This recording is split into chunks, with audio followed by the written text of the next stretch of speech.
Olá, amigos do nosso canal.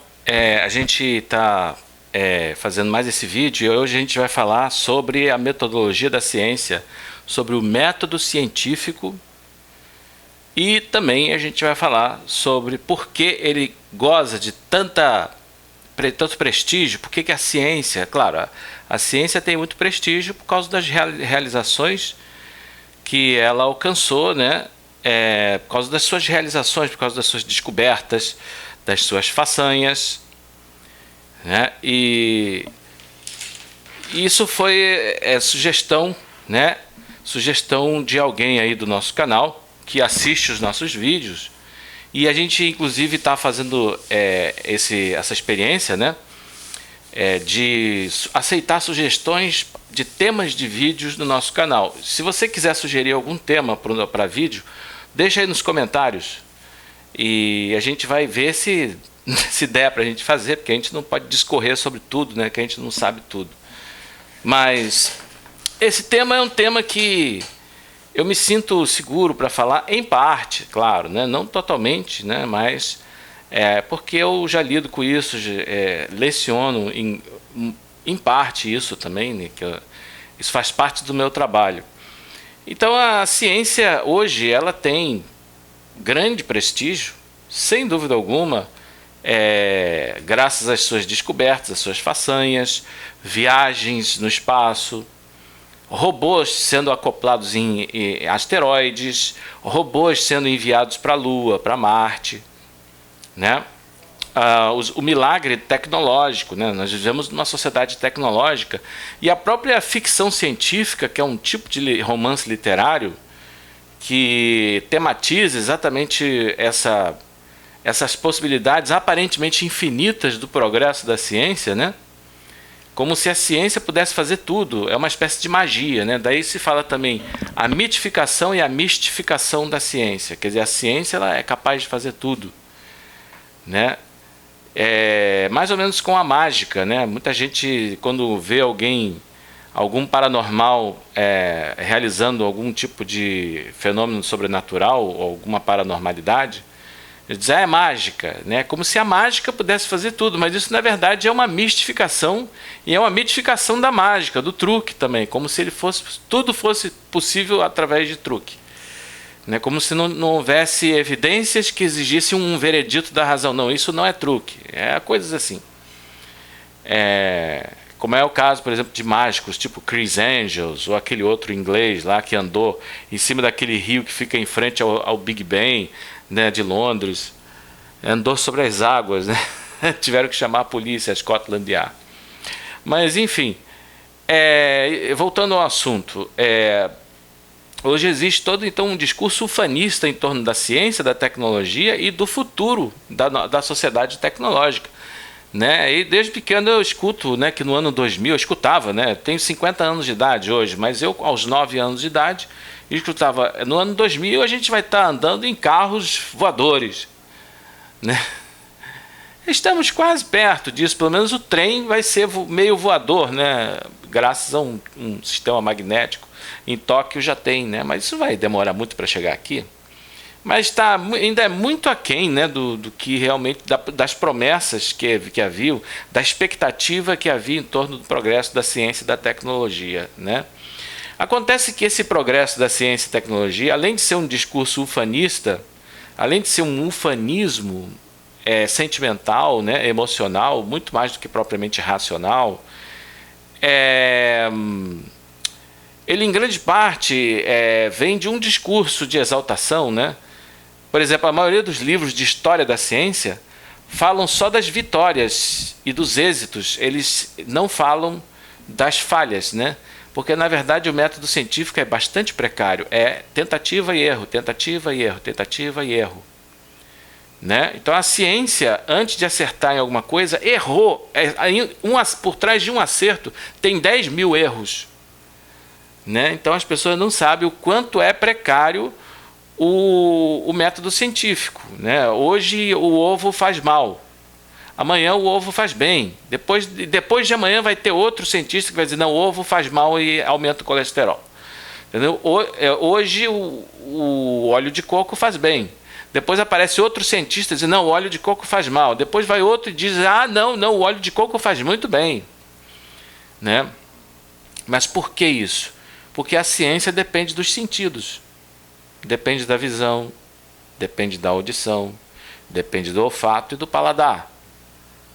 Dos 5 sentidos e da intelecção também, do intelecto, né? O sexto. Né?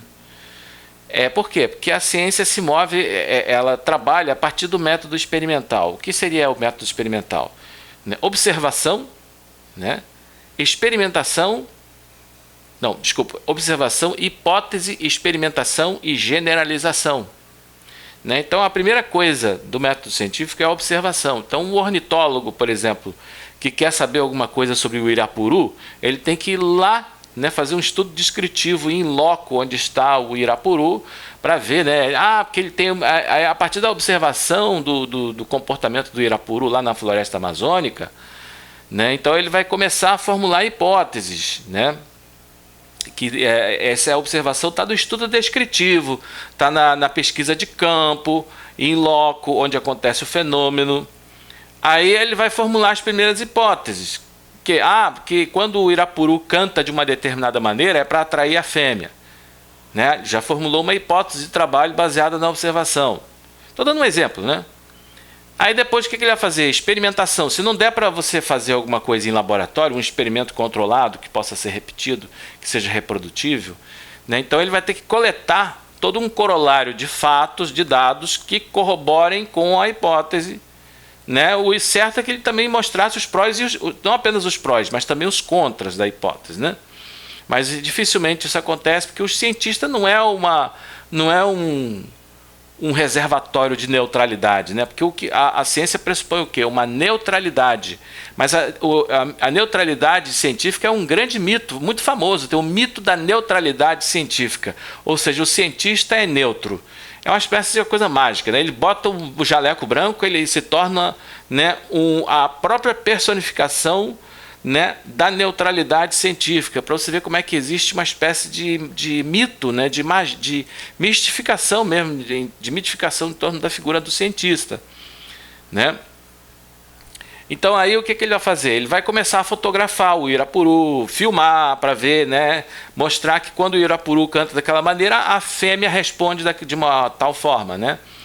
Então a ciência, ela sempre vai... O ideal, né, o ideal científico é que as hipóteses sejam corroboradas por experimentos em laboratórios que possam ser reprodutíveis, repetidos, né, que sempre nas condições X eu terei o resultado Y. Aí eu deixo de ter uma hipótese e passo a ter uma lei científica. Eu passo a ter o quê?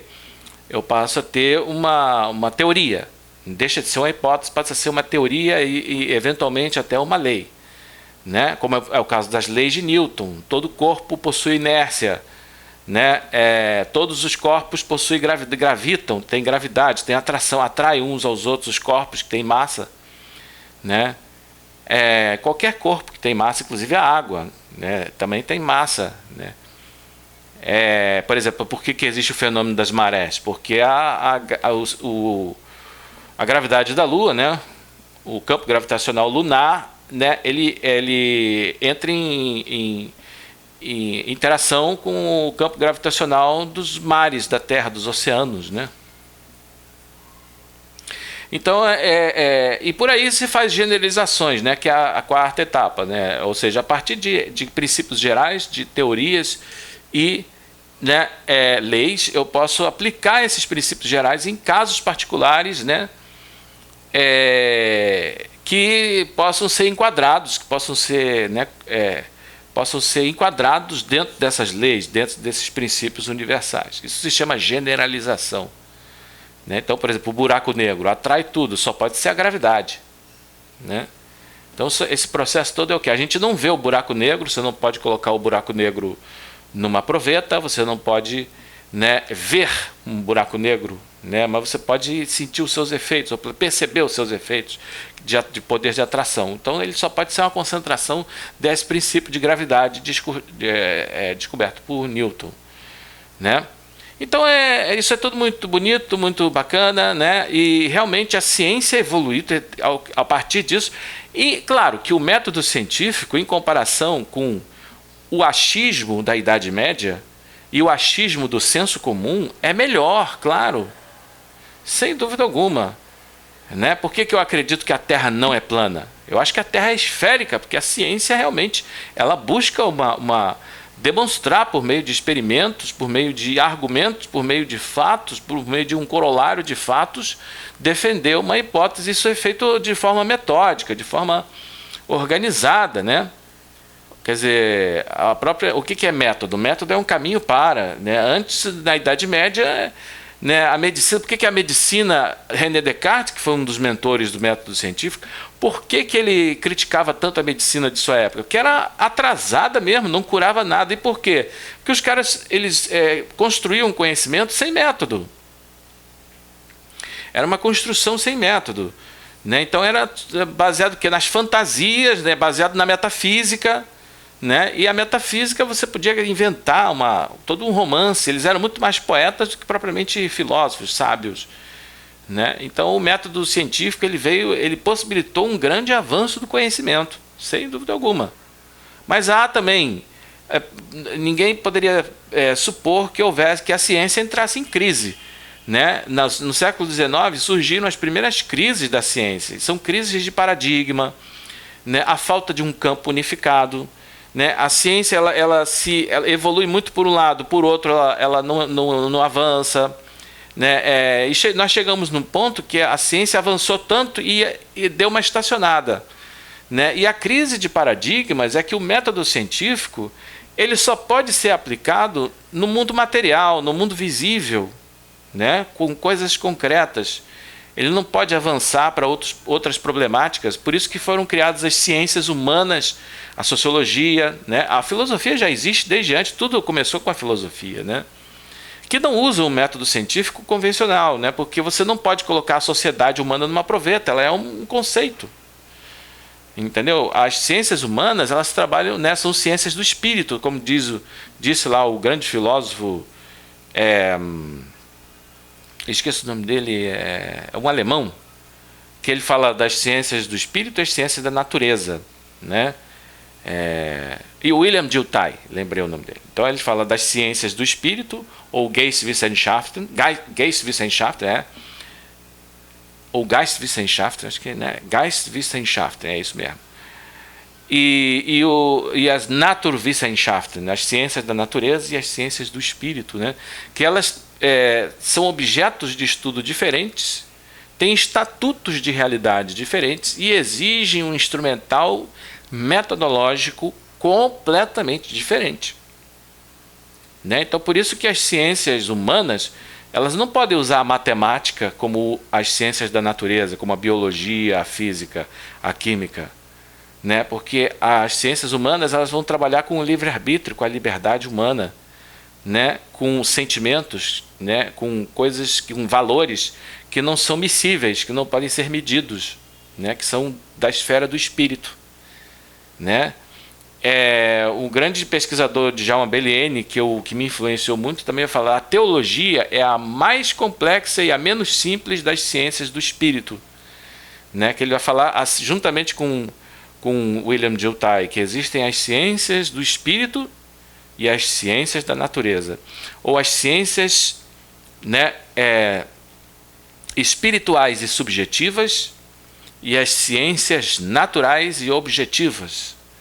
Né? E cada uma delas, as ciências do espírito, elas têm como objeto de estudo as coisas que são do espírito.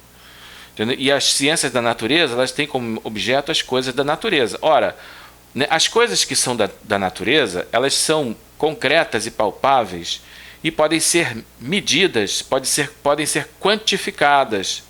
Elas são quantitativas. As coisas do espírito, elas não são quantificáveis, porque elas não são concretas, elas podem não ser vistas, elas não são perceptíveis pelos sentidos. Elas podem ser apenas pensadas. Elas podem ser apenas pensadas, né, pelo espírito, daí serem espirituais. Elas são apreendidas internamente, intelectualmente. Né? Então elas não são quantitativas, elas são qualitativas. Entendeu? E a teologia está no topo disso. A teologia, o estudo do divino, o estudo da religião.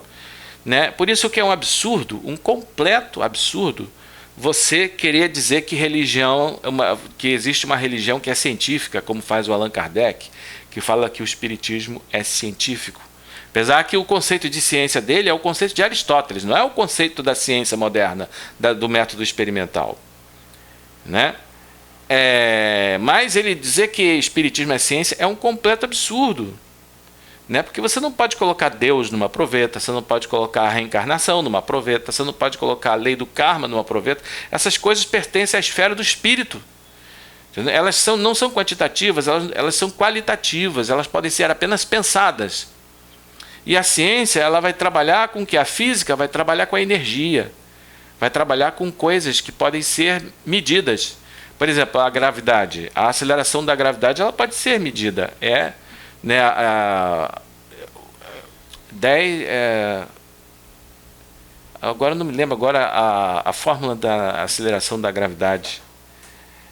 10 igual a alguma coisa ao quadrado. Não me lembro. Mas, por exemplo, a gravidade, essa é a aceleração, mas a gravidade em si é a massa vezes o quadrado da distância, né? Isso é conhecível, isso é cognoscível, entendeu? Mas a saudade, como é que você vai medir valores, por exemplo? Saudade, sentimentos. Não tem como você colocar numa proveta, não tem como você medir, não tem como você pesar, não tem como você fazer equação matemática com isso, porque isso é qualitativo, não é quantitativo. Então, cada realidade, seja a realidade do espírito, o mundo do espírito ou o mundo da matéria, da natureza, que o mundo da natureza opera a partir de causalidade mecânica. A esfera do espírito, a esfera espiritual, é a esfera da liberdade do livre-arbítrio. Né? Então, não tem como você aplicar um método que é utilizado para a esfera da natureza, né, onde as coisas são concretas, podem ser medidas e quantificáveis e operam a partir de causalidade mecânica. Você não pode... Tentaram fazer isso com a sociologia, né? Você transformar a sociologia numa espécie de biologia social, biologia do ser humano. Não deu certo, porque eles queriam leis, né? Como eu falei, o método científico ele quer invariância, leis. Né? E não tem como você formular leis da evolução social como o positivismo, né, pretendeu um tempo atrás, né? Que as leis da evolução social, como ele formulava, havia na Grécia, houve o período mítico, a fase dos mitos, depois foi superada pela fase filosófica, né, que é a razão superando o mito. Até hoje tem professor de filosofia que ensina isso, absurdo. Uma coisa de um positivismo do século XVIII, demodé, extemporâneo, né? Mas aí o suprassumo da evolução social humana é a descoberta da ciência, né, a fase positiva. Né? Hegel vai falar também que a infância da humanidade foi lá no Oriente, na Ásia, a China, os chineses e os indianos eles eram atrasados, né? E depois teve a sociologia, tentou fazer umas coisas assim, leis, como se fosse comparando o desenvolvimento, né, filogenético de um indivíduo e aplicando isso para o desenvolvimento ontogenético, né, o desenvolvimento da sociedade. Entendeu? E formulando leis como se fosse possível você criar invariâncias a partir disso. Isso é impossível. Porque a esfera das ciências sociais, a esfera das ciências humanas é a esfera, né, espiritual e subjetiva, ela é qualitativa. Né? Então é um grande absurdo. Agora, a ciência também erra muito, né? Como eu já falei, essa história do ovo, né? Cada hora eles dizem, um diz que o ovo dá certo, o ovo é bom, é muito bom para a saúde, outro depois não, o ovo tem muito colesterol, tal. Mas existem coisas ainda mais gritantes, erros que a ciência praticou no passado, cometeu, né? Por exemplo, há umas décadas atrás acreditava-se que em Marte não havia montanhas. Por quê? Porque há décadas atrás os telescópios não tinham evoluído tanto quanto os telescópios de hoje, eles não eram tão potentes, não tinham tanto alcance e não dava para ver montanhas em Marte. Então Marte não tinha montanha. Olha só, a ilusão dos sentidos, gente. É a mesma coisa. Os sentidos percepções sensíveis podem corrigir outras percepções sensíveis? Podem, porque depois a ciência enviou lá, né, aqueles rovers em Marte e criou